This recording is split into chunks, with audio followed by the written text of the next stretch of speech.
Hello दोस्तों, आज हम अपने एक्सेल में सीखने वाले हैं डी काउंट फॉर्मूला को। डी काउंट फॉर्मूला क्या काम करता है, कैसे काम करता है, ये सारी चीजें आज आपको इस वीडियो में मिल जाएंगी। तो चलिए स्टार्ट करते हैं, बिना टाइम को वेस्ट करे और सीखते हैं डी काउंट फॉर्मूला कैसे वर्क करता है। सबसे पहले ये समझते हैं कि डी काउंट फॉर्मूला काम क्या करेगा। तो एग्जाम्पल से समझते हैं क्योंकि वो ज्यादा अच्छे से आपको समझ में आएगा। जैसे कि अभी मैं चाहती हूँ कि जो हमारे डिपार्टमेंट है उसमें मैं चाहती हूँ कि हमारे जितने भी आईटी वाले सेक्टर हैं कुछ काउंट होकर आए कि कितने आईटी के सेक्टर हमारे डिपार्टमेंट में डिवाइड हो रखे हैं। तब हम डी काउंट फॉर्मूला का यूज करेंगे। तो इसे अप्लाई करने के लिए सबसे पहले करेंगे प्रेस इक्वल्स टू, और इसका साइज या फिर आप बढ़ा लीजिए घटा लीजिए वो आपके ऊपर मैटर करता है।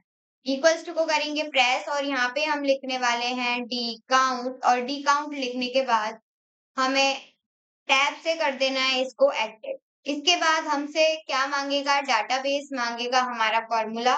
तो उसके लिए हमें अपनी पूरी टेबल को इस तरीके से सेलेक्ट करके दे देना है। कॉमा लगाएंगे, कॉमा लगाने के बाद हम सैलरी वाला जो हमारे पास कॉलम है उसका सेल सेलेक्ट करेंगे। अब इस सेल को क्यों सेलेक्ट किया जा रहा है ये समझ लेते हैं।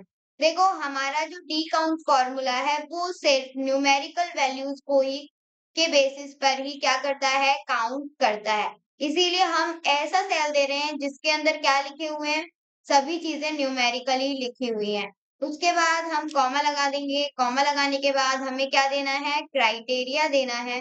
तो हमारा क्राइटेरिया ये दो सेल्स होंगे, इसमें आईटी लिखा हुआ था। जब हम इसमें चेंजेस कर देंगे तो आपको दिख जाएगा, बाकी हम फॉर्मूला को जब एंटर करेंगे तो आपको शो भी हो जाएगा। जैसे कि यहाँ पे आईटी लिखा हुआ था, बस इसको जब क्लिक किया तो ऊपर वाला सेल विजिबल नहीं हो रहा था।